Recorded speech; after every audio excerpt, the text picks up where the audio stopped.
पुण्यात्मा, इतना ज्ञान दास आपको बता रहा है।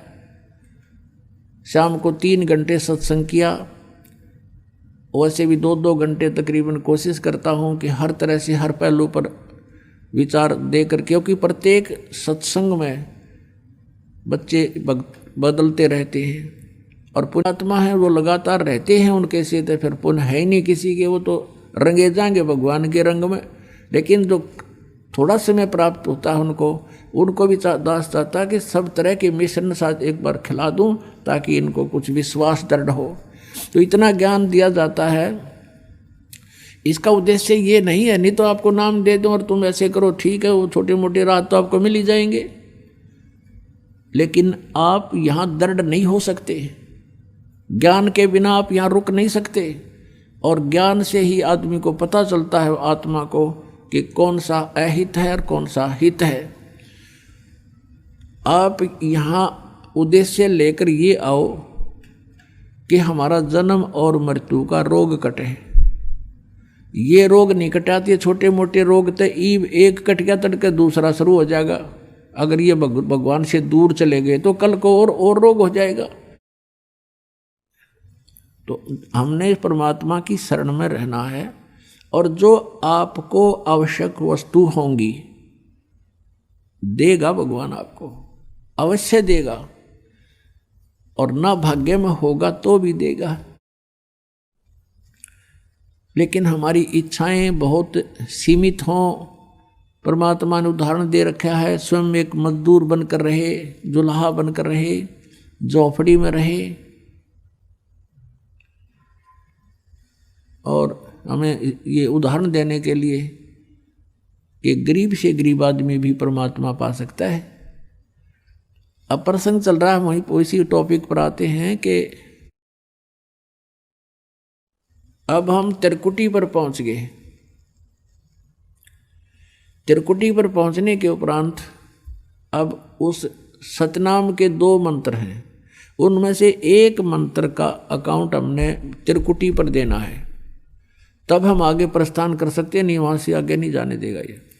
तो वहाँ परमात्मा आएंगे इस दास के रूप में, गुरु के रूप में, और जिस भी पुण्यात्मा की जैसी आस्था इस दास के प्रति आज बनी हुई है, तो त्रिकुटी पर भी ऐसी ही होगी। इसलिए परमात्मा कहते हैं, गुरु मानुष कर जानते ते नर कहीं अंधे हैं वो, और महादुखी संसार में फिर आ गई हम के फंद। आपने गुरुजी को परमात्मा के तुल डील करना है। ये दास भगवान नहीं है, मुझे अपनी औकात का खूब पता है, लेकिन आप जी ने इस दास को एज ए रिहर्सल और इस जन्म मृत्यु के रोग की इस प्रॉब्लम को सोल्व करने के लिए, हल करने के लिए मानना पड़ेगा गुरु जी हमारे भगवान हैं। अब जैसे एक ऋण, गणित के अंदर ऋण का एक प्रश्न आता है, उसमें मूलधन ज्ञात करना होता है। वो मूलधन करोड़ों अरबों का होता है, रुपए का। उस करोड़ों अरबों रुपए के मूलधन को प्राप्त करने के लिए सपोज करना पड़ता है, मानना पड़ता है, मान ले मूलधन 100 रुपये, और फिर उससे हमारी वो प्रॉब्लम सोल्व हो जाती है। फिर उस 100 रुपये मूलधन नहीं है, लेकिन 100 रुपये मूलधन माने बिना वो उस प्रॉब्लम हल नहीं हो सकती, वो प्रश्न हल नहीं हो सकता। और 100 रुपये मूलधन मानते ही वो प्रॉब्लम हल हो जाएगी, और वो मूलधन मिल जाएगा जिसकी हमें तलाश है। तो इस दास को आप जी ने गुरु को सपोज करना पड़ेगा, गुरु इज गॉड, और ऐसे नहीं मानोगे तो आप फिर जहाँ भगवान होगा इस दास के रूप में, क्योंकि परमात्मा ने आपके पहचानो। अगर दूसरे रूप में खड़ा होगा तो आप बात भी को नहीं करो, और इस दास के रूप में आएगा तो आप जाते ही दंडवत प्रणाम करोगे, जैसी आपकी आस्था, यानी वो फिर अंतःकरण देखेगा। यहाँ तो आप झूठ भी बोल देते हो, कोई बीडीपी हो भी नहीं करना जी, ठीक से मेरा नाम, मैंने कोई मर्यादा भंग नहीं करी, या कोई और अन्य पूजाएं करता है साथ में, तो वो तो वहाँ जाकर तो आपके समक्ष फिल्म चल पड़ेगी, और आपका कैसा भाव है गुरु जी के प्रति वहाँ पता लग जाएगा। गुरु मीन भगवान के प्रति। तो वहाँ अगर आपके मन में दोष रहा तो आप वहाँ से रिजेक्ट हो जाओगे। और कहते हैं वहाँ का गिरा फिर नहीं जाता, वहाँ का गिरा वापस नहीं जाता फिर कभी भी। ऐसा बुरा हाल हो जाता है इस प्राणी का। जब इतना कुछ यहाँ करवाया जाता है, समझाया जाता है, और फिर हम वही गफलत करते हैं, तो फिर अपनी करी कराई भक्ति का नाश हो जाता है। त्रिकुटी पर जाकर के परमात्मा आएंगे, वह बहुत बड़ा मेला लगा होगा, इंटरनेशनल एयरपोर्ट है। जैसे को विष्णु जी का उपासक है वो भी वहाँ खड़ा होगा, शिव जी का उपासक है वो भी वहाँ खड़ा होगा, और ब्रह्मा जी का उपासक है वो भी वहाँ खड़ा होगा, दुर्गा का उपासक है वो भी वहीं होगा, ब्रह्म का उपासक भी वहीं होगा, और पूर्ण परमात्मा का उपासक भी वहीं खड़ा होगा। अब वहाँ बहुत बड़ा भीड़ होगी, मेला होगा।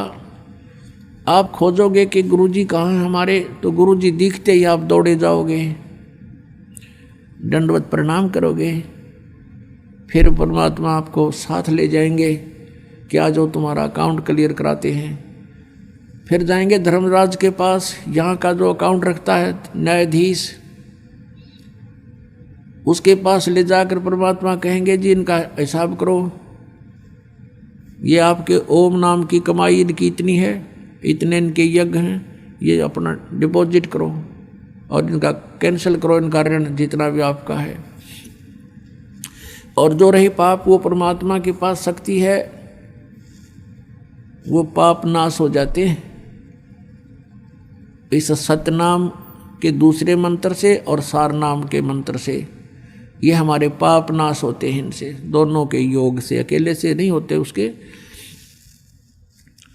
तो पाप हमारे नाश मिलेंगे, पुण्य जो के तो वहाँ विद्यमान मिलेंगे। तो वो काल के ब्रह्म से, वो ब्रह्म नहीं आता सामने, वो धर्मराज छोड़ रखा है उसने कि ये काउंट करेगा, उसको हिसाब दे देंगे। फिर त्रिकुटी से आगे चलते हैं, फिर हम ब्रह्म रंध्र की ओर। अपने आत्माओं,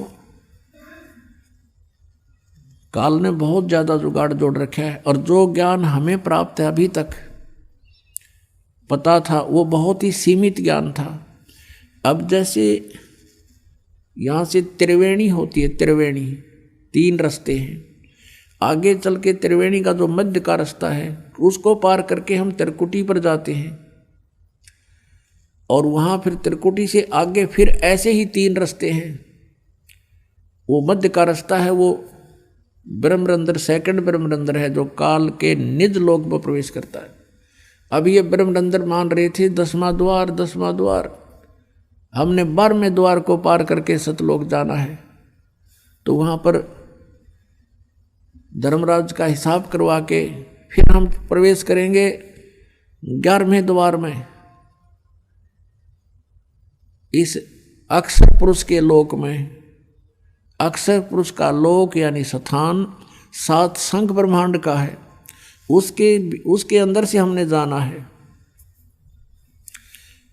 तो उसका ऋण हमारे ऊपर, वो सिर्फ इतना ही टैक्स हो जाता है वहाँ से वहाँ तक जाने का, उसका किराया है। सतनाम के दूसरे मंत्र का जो तत्व है उसका, तो वो परब्रह्म के लोक में हम इसको दे देंगे, परमात्मा साथ रहेंगे। फिर हम 12वें द्वार में जाएंगे, भवन गुफा पार करके, और वो सतलोक प्राप्ति होगी उस तीसरे मंत्र सार नाम से। तो गीता जी अध्याय नंबर 18 के श्लोक नंबर 66 में कहा कि सर्वधर्मान परित्यज माम एकम शरणम व्रज, मेरी सतर्के सभी पूजाएं मुझे छोड़ दे, मुझे दे दे, फिर उस एकम सर्वशक्तिमान की शरण में जा। तो इस प्रकार व्रज माने जाना है, आना नहीं है। ये गलत अनुवाद।